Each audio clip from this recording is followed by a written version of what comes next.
Alright, what's good, you guys? Today I got a little story time for you, and it's a story about something that my friend said to me that I could not believe. So this happened when I was 20. It was back in like 2023. So first, let me start off with when I graduated.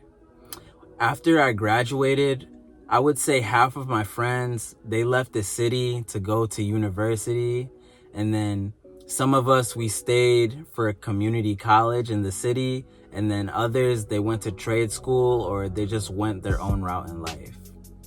Like I said, I stayed here in the city. I went to community college just to figure out what I wanted to do. This was a real pivotal moment in my life. This is the time where I started to mature and I started taking things a lot more serious. This is also the point where I started to let go of the things that were not serving me in my life. The drinking and the smoking and things like this, I began to gradually walk away from these. I was doing this genuinely because I wanted more for myself.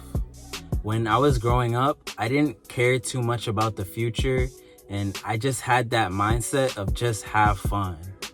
Man, all I cared about was soccer, hanging out with friends, gaming, and just doing whatever I wanted.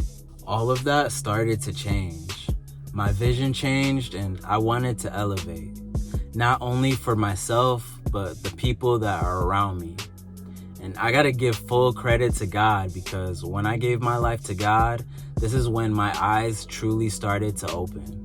Also, as a first generation African American with immigrant parents that came to the US to seek a better life, there's this expectation on you to succeed and make the most out of every opportunity that you're given.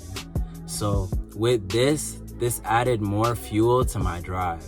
Now this is where my friend comes in. So we grew up together, we went to middle school and high school, and I would say that we were pretty similar.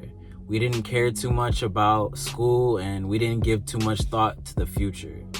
His parents were immigrants too. So when we graduated, we drifted a little bit, as everyone does when they start doing their own thing. I personally was focused on personal growth, but one mistake that I made was giving into the consensus bias. And this was because I was thinking that because I was focused on growing, I assumed he was too, but this was not the case. And this is something that is dangerous to fall into, because just because you're focused on evolving doesn't mean that everyone else is too. So here's what happened.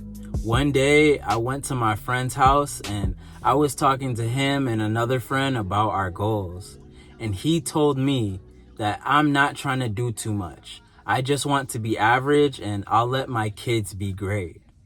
And this honestly shocked me, because I thought that all my friends wanted to push themselves to their highest limits, but not him. Don't get me wrong, I still got love for my friend and I still wish the best for him. But that moment showed me something really important, and that was that our values no longer aligned. The same things that we used to do, partying, drinking, smoking, gaming, these were things that God was just leading me away from. And I came to the realization that I can no longer surround myself around the same people that were being stagnant in the areas I was trying to grow. If you're trying to elevate in your life, your circle matters. Some people, they will see your efforts and try to attach themselves to you. Not to support you, but to benefit through your breakthrough. Some people will become leeches, and others, they will get jealous. I've seen it happen to me firsthand, and I've seen it happen to others as well. I'm not saying that my friend was like this, but the principle still stands. The lesson that I want you to learn from this is to not be afraid to go on your journey alone. Some people are only meant to be in your life for a season. And if you want to elevate, you need to surround yourself with people that think the same. And above all else, pray for discernment, because not everyone deserves a seat at your table.